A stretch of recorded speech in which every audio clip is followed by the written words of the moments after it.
ہمارے چینل سے جڑنے کے لیے یوٹیوب پر سلمان رضا آفیشل کو ابھی سبسکرائب کریں۔ شکریہ۔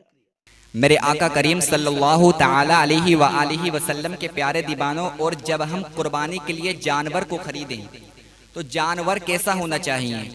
ہم جانور کو خرید لیتے ہیں مگر ہم اس کو دیکھتے نہیں ہیں، اس کے اندر زیادہ عیب ہو جاتے ہیں۔ دیکھیں، جو جانور زیادہ عیب والا ہوگا اس کی قربانی جائز نہیں ہے۔ حضرت ابن عباس رضی اللہ تعالی عنہ سے مروی ہے، وہ فرماتے ہیں کہ کونین کے والی خسرب خوباں سیاہ لامکاں حضور اکرم صلی اللہ تعالی علیہ وآلہ وسلم نے ارشاد فرمایا، حضور سے پوچھا گیا کہ یا رسول اللہ، کن کن جانوروں کی قربانی کرنا جائز نہیں ہے؟ ایسے کون سے جانور ہیں جن کی ہم قربانی نہ کریں؟ کون سے عیبوں کی وجہ سے ہم قربانی نہ کریں؟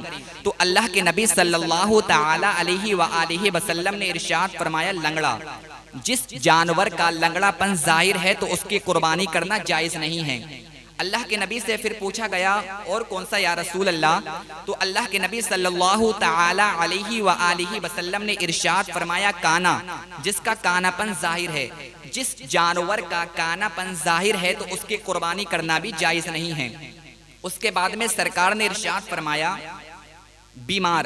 جس کی بیماری ظاہر ہے، اتنی بیماری ہے کہ اس کی بیماری نظر صاف نظر آ رہی ہے تو اس کی قربانی بھی جائز نہیں ہے۔ اور آقا نے ارشاد فرمایا، یا اتنا لاغر، اتنا کمزور ہے کہ اس کے اندر گوشت نظر نہیں آ رہا ہے تو اس کی قربانی کرنا بھی جائز نہیں ہے۔ تو ایسے جانوروں کی قربانی کرنا جائز نہیں ہے۔ اور میرے آقا کریم صلی اللہ تعالی علیہ وآلہ وسلم کے پیارے دیوانوں، جب ہم جانور کو خریدیں تو ہم یہ دیکھیں کہ جانور کی ناک کیسی ہے، جانور کی آنکھیں کیسی ہیں، جانور کی دم تو کٹی نہیں ہوئی ہے۔ البتہ اگر جانور کے پیدائشی سینگ نہیں ہے تو اس کی قربانی کرنا جائز ہے، اور اگر اس کے سینگ تھے اور اس کے سینگ ٹوٹ گئے اور 1/3 سے زیادہ ٹوٹ گئے تو اس کی قربانی کرنا جائز نہیں ہے۔ اور اگر جانور کی پیدائشی زبان نہیں ہے تو اس کا کیا مسئلہ ہے؟ تو دیکھیں، اگر بکری آپ نے خریدی ہے اور بکری کی پیدائشی زبان نہیں ہے تو اس کی قربانی کرنا جائز ہے۔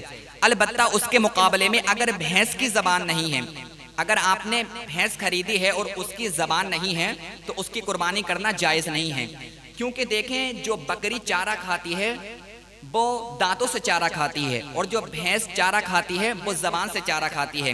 تو البتہ جبکہ اگر بھینس کی زبان نہیں ہے اور زبان ہے، اور اگر 1/3 سے کم کٹی ہوئی ہے تو اس کی قربانی کرنا جائز ہے، اور 1/3 سے زیادہ ہے تو اس کی قربانی کرنا جائز نہیں ہے۔ اب میرے آقا کریم صلی اللہ علیہ وآلہ وسلم کے پیارے دیوانوں، تو آپ ان مسئلوں کو علماء کرام سے پوچھیں کہ ہمیں کیسے جانور کی قربانی کرنا چاہیے۔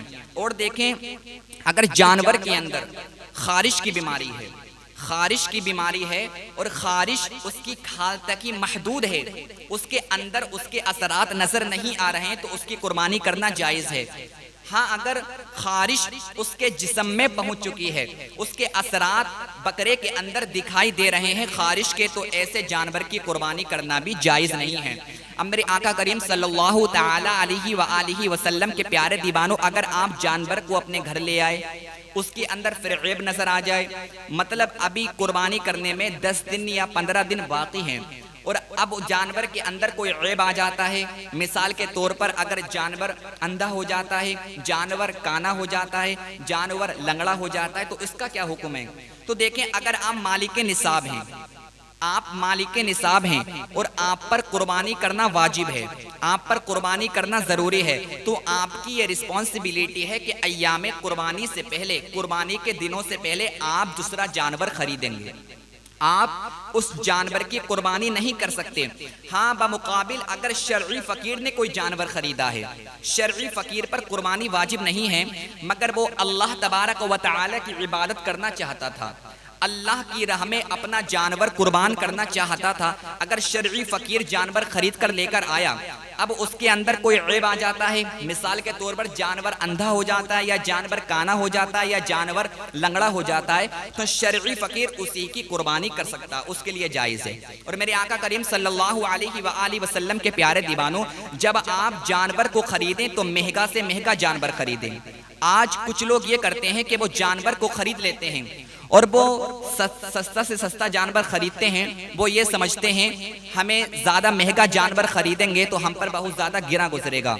میرے آقا کریم صلی اللہ تعالی علیہ وآلہ وسلم کے پیارے دیوانوں، جتنا مہنگا جانور ہوگا اور جتنا گرا آپ کو گزرے گا، اللہ تبارک و تعالی تمہیں اتنا ہی زیادہ ثواب عطا فرمائے گا۔ جتنا قیمتی جانور ہوگا اللہ تبارک و تعالی تمہیں اتنا ہی زیادہ ثواب عطا فرمائے گا۔ ایک صحابی رسول آقا کریم صلی اللہ تعالی علیہ وآلہ وسلم کی بارگاہ میں آ جاتے ہیں اور عرض کرتے ہیں یا رسول اللہ، ہم نے جانور کو خریدا ہے اور جانور خریدنے میں ہمیں بہت زیادہ گرا گزرا ہے، ہم نے بہت زیادہ مہنگا جانور خرید لیا۔ تو اللہ کے نبی صلی اللہ تعالی علیہ وآلہ وسلم نے ارشاد فرمایا، اے میرے پیارے صحابی، جتنا مہنگا جانور ہوگا، جتنا تمہیں جانور خریدنے میں گرا گزرے گا، جتنا قیمتی جانور ہوگا، تو اللہ تبارک و تعالی تمہیں اتنا ہی زیادہ ثواب عطا فرمائے گا، تمہیں اتنا ہی زیادہ ثواب عطا فرمائے گا۔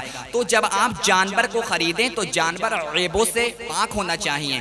آپ یہ نہ دیکھیں کہ اگر جانور عیبوں سے پاک نہیں ہوگا، ہم زیادہ مہنگا خرید لیں گے تو ہم نے گھاٹے کا سودا کر لیا۔ میرے آقا کریم صلی اللہ تعالی علیہ وآلہ وسلم کے پیارے دیوانوں، جتنا مہنگا جانور ہوگا، جتنا عمدہ جانور ہوگا، جتنا قیمتی جانور ہوگا، اللہ تبارک و تعالی تمہیں اتنا ہی زیادہ ثواب عطا فرمائے گا۔